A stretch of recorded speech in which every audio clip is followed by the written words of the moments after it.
ด้วยอ้ายบ่ได้กวาดซอยบ่ไปกล้วยหืมเล่นอะไรกันไปกล้วยอ้ายเบิ่งควาย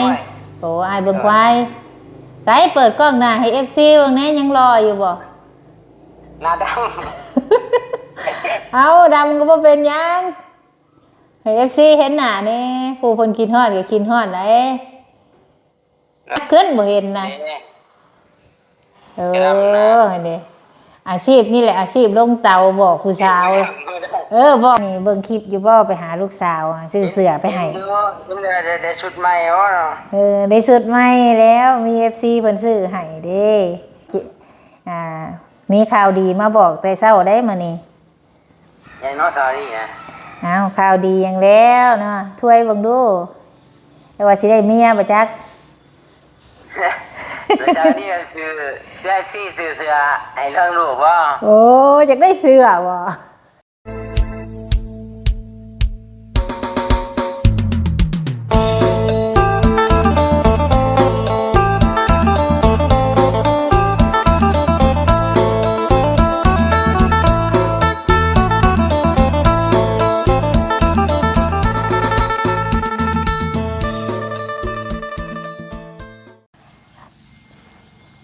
กับสบายดีพี่น้อง FC เบิร์ดสู่ขู่สู่คนสู่หม่องสู่บอนแล้วพี่น้องเด้อว่า FC ทั้งฝั่งลาวฝั่งไทยและต่างประเทศก็ยินดีต้อนรับเข้าสู่ซ่องสาวบุญมาบ้านเฮาคือเก่าพี่น้องเอ้ยหาพ่อกันมื้อนี้สาวบุญยังอยู่เฮือนอยู่พี่น้องเอ้ยฝนตกหากะเศร้าเนาะตกคักตกแน่อีหลีดอพี่น้องเอ้ยคืนนี้ก็ตกมื้อเช้านี่ก็ตกตั้งแต่เช้าคืนนี้ก็เบิดคืนตกว่าแม่นว่าตกค่อยๆเด้พี่น้องตกแห้งอีหลีอะรอคือมื้อเช้านี่ก็น้ำเต็มเบิดอันนี้แถวนี้แถวเพื่อนสบุญนี่แถวบอนนี่เดี๋ยวสบุญสิให้พี่ให้น้องเบิ่งแถวนี้เต็มเบิดเลยพุ่นละไหลผ่านพุ่นทั้งห้องน้ำก็เข้าน้ำไหลผ่านอยู่ในฝนหากระขาดเม็ดน้อยนึงเนาะมาพ่อกันคือเก่าคือเดิมพี่น้องเอ้ยยังอยู่เพื่อนอยู่ซ่านอยู่มื้อนี้สบุญก็คิดว่าสิบ่ได้ออกไปใส่ดอกเห็นข่าวว่ามื้อนี้ฝนกี่ตกหนักเบิดมึงว่าซั่นสบุญก็เลยคิดว่าสิพักผ่อนอยู่เฮือนซะก่อนฟังเบิ่งว่าตกจังสิออกไปคือว่ามื้อนี้ก็ตกว่านี่ตกอยู่แต่คอยลิ้นเมื่อวานนี่แต่มื้อนี้นี่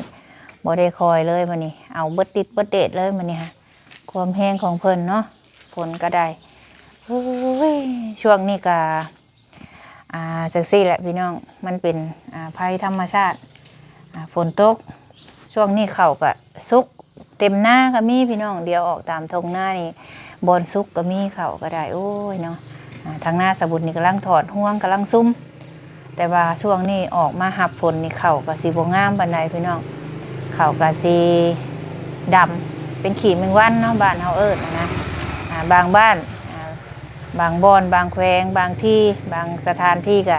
น้ำท่วมพี่น้องเอ้ยเนาะสบุญเห็นข่าวหลายหม่องหลายบอนอยู่สถานการณ์ธรรมชาติภัยธรรมชาติน้ำท่วมพี่น้องเอ้ยจังใดก็ทุกคนก็เป็นกำลังใจให้เด้อเพราะว่าพี่น้องทินเขตทินแดนใดบอนใดที่ว่าเพิ่นประสบภัยน้ำท่วมอยู่ก็ได้เนาะคือว่ามื้อนี้ทางบ้านสบุญนี่บ่ได้ท่วมดอกแต่ว่ากระตก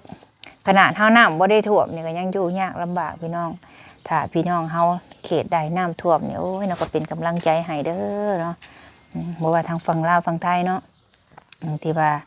ข่าวมีประสบภัยน้ำท่วมก็ได้ทางลาวเฮาก็ท่วมคือกันพี่น้องไอ้บางบอนบางที่ก็เข้าซุกน้ำท่วมใกล้สิได้เกี่ยวแล้วก็มีแต่ทางบ้านสบุญน่ะบ่ท่วมแต่ว่ามันกระตกจังซี่ล่ะพี่น้องเอ้ยมื้อนี้ก็พ่อกันคือเก่าพี่น้องเนาะตกมาอีกได้พี่น้องลิ้นปล่อยมาอีกแล้วฝนก็ได้มื้อนี้ก็ลิ้นปล่อยยังออกไปทางใดบ่ได้เทื่อก็พอดีเมื่อคืนนี่เนาะทั้งสบุญก็แจ้งข่าวดีพี่น้องไปเรื่องเงินมีทาง FC ฝากเงินให้ทั้งต้องใสพี่น้องเลยผักหอมได้พี่น้องผักหอมหวานพอได้กินเห็นปะผักหอมทางนี้ก็หวานซ่อนอีกหวานใส่กระโปะกระป๋องสิแหละยามหน้ายามฝนพี่น้องกันโนเฮ็ดซี่ก็บ่ได้กินนะ พอได้กินพอได้คำพอได้ขายดอกเพราะว่ามีกินมีอยู่เห็ดปนกบปนปูปนปลามีผักบัวผักหอมเนาะเมื่อคืนนี่สมบุญแจ้งข่าวดีไปว่ามีทางFCเนาะเพิ่นฝากเงินให้ทางท้องใสแล้วก็ซื้อเสื้อผ้าให้ทางลูกของท้องใสนี่เนาะ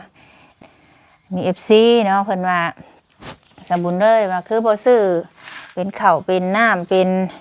ยังไปให้ใครกว่าเสื้อผ้าได้ว่าซั่นเนาะเห็นเพิ่นว่ามาสมบุญก็ว่าอันนี้มันขึ้นอยู่กับจุดประสงค์ของผู้ใหญ่เพิ่นที่เพิ่นสิให้เฮาเฮ็ดได้ใดจุดประสงค์เพิ่นให้ซื้อเสื้อเฮาก็ซื้อเสื้อพี่น้องถ้าจุดประสงค์ของเพิ่นให้ซื้อข้าวเฮาก็ซื้อข้าวเนาะในจุดประสงค์ของเพิ่นให้เฮาซื้อเสื้อให้เฮาสิไปซื้อข้าวให้ก็บ่ได้แล้วพี่น้องเอ้ยในเมื่อเพิ่นอยากให้ซื้อเสื้อซื้อผ้าไปให้เนาะ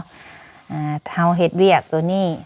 คันว่าผู้ใหญ่เพิ่นให้เฮาซื้ออันใดเฮาก็ซื้ออันนั้นบ่แม่นว่าเพิ่นบอกแนวนึงไปซื้อแนวนึงก็ผิดอีกเด้พี่น้องเอ้ยคือเพิ่นให้เฮาซื้อเสื้อนี่คันว่าเฮาไปซื้อข้าวให้ก็แม่นอยู่ได้กินบัดจุดประสงค์ของเพิ่นเพราะว่าให้ซื้อเสื้อซื้อผ้าให้เด็กน้อยเด้อเฮาก็ต้องซื้อตัวนั้นถ้าเพิ่นว่าให้ซื้อข้าวเด้อเฮาก็ต้องซื้อเขาอันนี้เพิ่นบอกให้สปุนซื้อเสื้อกับซื้อนมสปุนก็ซื้อแต่นมกับเสื้อไปให้เนาะจำนวนเงินที่เหลือเพิ่นว่าให้ท้องใสสปุนก็ให้ท้องใสสิให้สปุนไปซื้อในสิ่งที่เพิ่นบ่ได้บอกด้วยจุดประสงค์ของเพิ่นบ่ได้บอกนี่ก็บ่ได้พี่น้องเอ้ยอันนี้ก็ต้องเข้าใจคือกันเนาะถ้าว่าผู้ใดอยากให้สปุนซื้อข้าวซื้อน้ำไปให้ก็ติดต่อมาได้พี่น้องเอ้ยคันว่าโอ้ยสปุนเอ้ยซื้อข้าวไปให้เด้ออยากให้สปุนเป็นสะพานบุญให้ก็ได้เนาะคือจุดประสงค์ผู้ที่เพิ่นฝากมานี่เพิ่นให้ซื้อเสื้อโหลายยายห้างพี่น้องเอ้ยเมื่อวานนี่แจ้งข่าวดีไปเนาะตั้งกล้องกันพี่น้องฝนเริ่มปล่อยไม้เดี๋ยวสปุนสิเข้าไปนั่งอยู่ทางในก่อนสิโทรหาทางท้องใสน้ำว่าเฮาสิเพราะว่าทางสปุนยังไม่ได้ไปตอนนี้นะตอนนี้สปุนเข้ามานั่งอยู่ในเฮือนแล้วพี่น้องไอ้ฝนตกอยู่ทางนอกเฮือนสปุนบ่ได้มีโต๊ะบ่ได้มีตังบ่ได้มีโซฟาพี่น้องไอ้โล่งหมดเลยเฮือนสปุนนะบ่ได้มีอย่างดอกน่ะขบุญบ่อยากปิ้นให้เบิ่งน้องIFCเฮือนสปุนมีแต่กระซ้ำนั่นแหละเฮือนหัวพุ่นน่ะอันนั้นก็จักนะบ่ได้มีโซฟาดอกนั่งในพื้นจังซี่แหละพี่น้องเอ้ยเพราะว่าเฮือนสปุนก็ประมาณนี้แหละอันนี้ก็คือท้องใสเพิ่นส่งมาให้แม่เบิ่งเพิ่นเผาทานพี่น้องเอ้ยว่าซั่นเฮาหายทานเด้อแม่เด้อว่าซั่นเพิ่นว่านี่เด้กระเป๋าทานเพิ่นพี่น้องเอ้ยเอาถือว่าได้รับข่าวดีได้มานี่แจ้งข่าวดีแล้วแต่เช้าก่อนควัดทานได้จักสอบเลยเด้คันบ่เฮ็ดบ่หาก็บ่ได้กินพี่น้องเอ้ยเดี๋ยวสบุญสิโทรใส่ท้องใสก่อนเพราะว่าเฮาบ่ฮู้ว่าสิได้ไปตอนใดนะ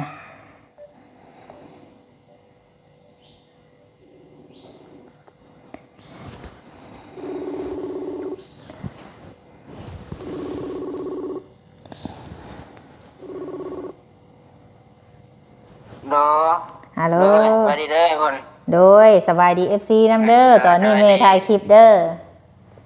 โดยสวัสดีเด้อตอนนี้เฮ็ดหยังอยู่เดี๋ยวนี้ตกเต้าลูกโอ้ฝนบ่ตกเหรอตกกันแล้วคือควัดได้ซั่นนะใส่พยางกันและพยางมุ้งใส่ผ้ายางมุ้งโดย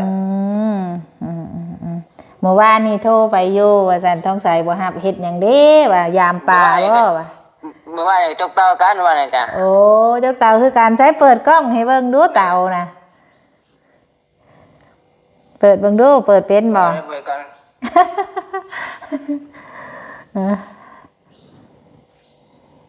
ต้องล้างแหละต้องน้ำบัญชีนั้น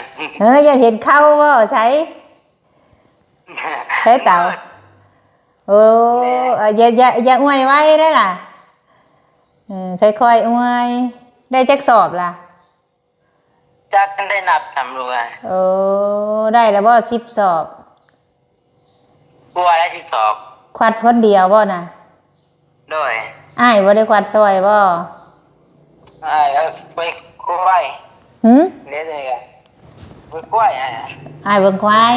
โอ้อ้ายเบิ่งควายใส่เปิดกล้องหน้าให้ FC เบิ่งแน่ยังรออยู่บ่หน้าด เอาดำก็บ่เป็นหยังให้ FC เห็นหน้านี่ผู้เพิ่นกินฮอดก็กินฮอดได้ rồi เปิด thế rồi thế là nã cầm ว่าเป็นหยังเอาแบบสถานการณ์สดๆรถเอาแบบสดๆเลยแบบบ่ต้องล่างมันแหละ แบบใดอันอาชีพใช่ em nó คือเหลื่อมแท้ยับขึ้นบ่เห็นนะ Đấy. เออนี่อาชีพนี่แหละอาชีพลงเตาบอกผู้สาว บอกผู้สาวเด้อว่าข่อยเฮ็ดอาชีพลงเตาเด้อว่าสิเจ้าสู่ได้บ่ว่าสิเด้อผู้สาวถามว่าเฮ็ดเวียกหยังข่อยเอาฟืนลงเตาว่าซั่น Quên tao à แม่นเอาเป็นจังได๋อยู่ดีมีแฮงอยู่บ่ล่ะ rồi nghe yếu là gà cả nghe đến nơi tao rồi đấy หาเงินเนาะขายจักเทื่อเลย cái đang thái gì đấy โอ้สอบเท่าใดหันขายฮะ hả สอบเท่าใดฮะ chọp là tao xì สอบน้อยหรือสอบใหญ่น่ะ chọp nổi á โอ้สอบละ24,000มีคนซื้อประจำบ่หรือว่าแนวใด cái sự vật chất mà lấy thằng ao sự đó aoอย่าง โอ้เพิ่นซื้อไปขายต่อบ่ rồi โอ้เอาดีแล้วซั่นดีแล้วเฮ็ดไปอยู่บ้านเฮามันก็แนวนั้นแหละหาเงินหาคำกินข้าวกินน้ำน่ะบ่ rồi nhang lấyกิน อ้าวข้าวเช้ายังบ่ได้กินนะ9 โมงแหละ nhangเลย เออ ยังได้กินทำไอ้ได้กินเราอยู่ อ้ายเฮ็ดกินน้องก็ทาน มีแต่คนโสดอยู่น้ำกันเนาะ เห็ดแล้วตายก่อนเงินที่เดียวนี่เพิ่งแล้วทำเนี่ย หาเงิน ผู้ชายเจ้า หาเงินไปแต่งเมียบ่ จะให้เนี่ยเก็บมันใส่วัตถุสิ่งนี้กินในยาแล้วหรอกกัน ยันว่าโฮมไว้ขะดองไว้แต่งเมีย โอ้ยผู้ชายเราแกงเนี่ยกับไม่ปริยาเนาะกับอะไรก็ยังกับเมียเนี่ยปั้นกินได้เลย เฮ็ดกับอ้ายก็ปันกันติเอาเซลเล่นได้ปลา จุ๊บตัวคนไหนไปบุญสวงแล้วยังบุญสวงกุ้งกัน สิไปบุญช่วงเฮือนเมืองคง rồi nhưng gì quan tích cái mười này nó chụp ba cái mười nó phải vậy โอ้มีคนไปนำแล้วบ่ mình hơi đang gói video này rồi cả เอายันว่าพอได้ผู้แสดผู้สาวพอได้ไปเบิ่งบุญช่วงเฮือนํกันเนาะ không biết là gì phải บ่มีแล้วติ thì tao than là mình nhưng có từ tao รักบ่ยุ่งมุ่งแต่งานบ่ rồi รักไม่ยุ่งมุ่งแต่งานว่าติ để sẽ bên bên đây bên trái đó thì tao cha rồi cả nhé เอาค่อยเฮ็ดค่อยหาอยู่ผู้เดียวไปก่อนลำบากก็ฮู้แล้วอยู่คนเดียวไปก่อนพ่อผู้นั่นเดี๋ยวจังเอามันเมียนั้นบ่หล่าเรายังบ่ทันเฒ่า rồi เห็นบ่เมื่อวานนี่เบิ่งคลิปอยู่บ่ไปหาลูกสาวซื้อเสื้อไปให้ để sụt mày đó rồi ได้สุดใหม่แล้วมี FC เพิ่นซื้อให้เด้ rồi ได้สุดใหม่ hiện thang từ bao à nhưng hôm mà chúng xa thang quyền bao là đấy ผู้เฒ่าเราก็เว้าไว้ซั่นแหละเราว่าพ่อแม่มันปะให้เราเลี้ยงผู้เดียวเราว่า แม่เลยว่าเอามาได้แม่สิเมื่อให้พ่อมันแม่ว่าพ่อมันบ่ได้ปะได้ว่ะ để bên nhau mà thì hai conอื่นbên nhauกันได้hai conอื่นเนาะ บ่ยอมแน่เนาะ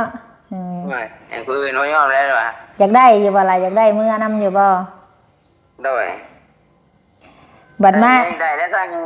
ฮะ đây nó bảo lũ con đĩa thầm แม่ย่าเราก็แฮงอยากได้ก็แต่มื้อมาพุ่นล่ะว่าอยากได้อยู่แล้วล่ะว่าแม่ย่าเพิ่นอ้าวจังว่านี่แหละเราบ่ให้ก็จักสิเฮ็ดจังได๋เฮาก็ได้ท้องใสเอ้ย rồi cả bên cái tân ngày tân nhang một đấy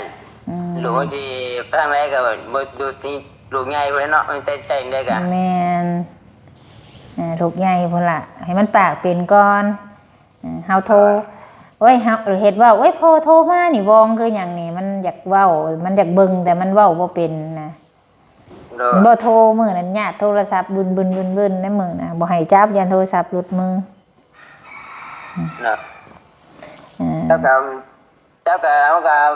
คนมั่วเลย เล็กน้อยเนาะแม่นเอาพอดีแล้วซั่นเจ้าอันเฮ็ดเวียกมีเมื่อยมีกำลังใจให้เด้เห็นบ่อ่ามีข่าวดีมาบอกแต่เช้าได้มื้อนี้ ยังน้อยสอรี่นะ เอาข่าวดีอย่างแล้วเนาะช่วยเบิ่งดู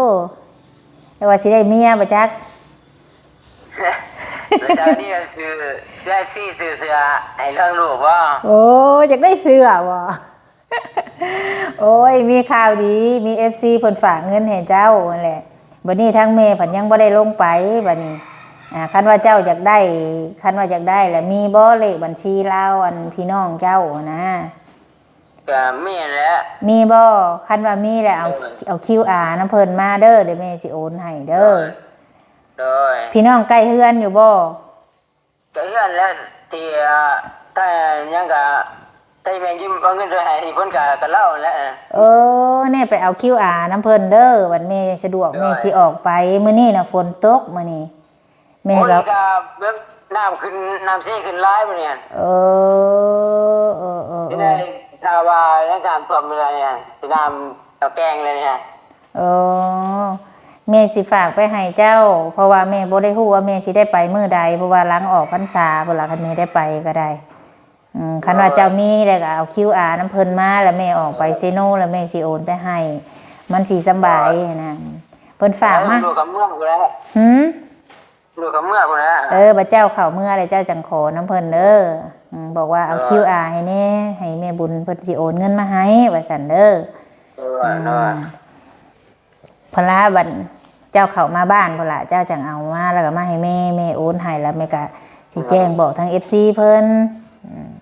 แม่สิโอนให้เจ้าอันโอ้ยบอกไปอยู่บ่ฟ้าวบอกดอกให้ท้องใสรุ่นกันว่าสิโอนเท่าใด เดินน้ำพุอะไรเนาะเดินน้ำพุแมวโอ้ยเจ้าน่ะ เพิ่นว่าหา เอาล่ะทางเพจว่าวุ่น เจ้าไปเอา QR น้ำเพิ่นแหละเพิ่นฮู้ดอกเจ้าของบัญชีเพิ่นน่ะเพิ่นฮู้แหละอันบอกเพิ่นว่าขอ QR นี่อันเพิ่นเอาให้แล้วเจ้านั่นล่ะเจ้าบอกว่าโซกแม่บุญเพิ่นสิโอนเงินมาให้ว่าสิเจ้าไปเอาเลยเพิ่นเอาให้เจ้าแล้วเจ้าเอาแล้วเจ้าก็ส่งมาทางเฟซนี่แหละเลยว่าจักว่าสิบกควัดทานบ่แล้วซ้ำมาจักมื้อนี้ แทนแล้วคนแทนแล้วจะเข้ามาจะใกล้บ้านเก่าทานกันอย่าน้อยอย่าดีใจสิได้เงินนั่นโอ้ยฝ้าวเมื่อก่อน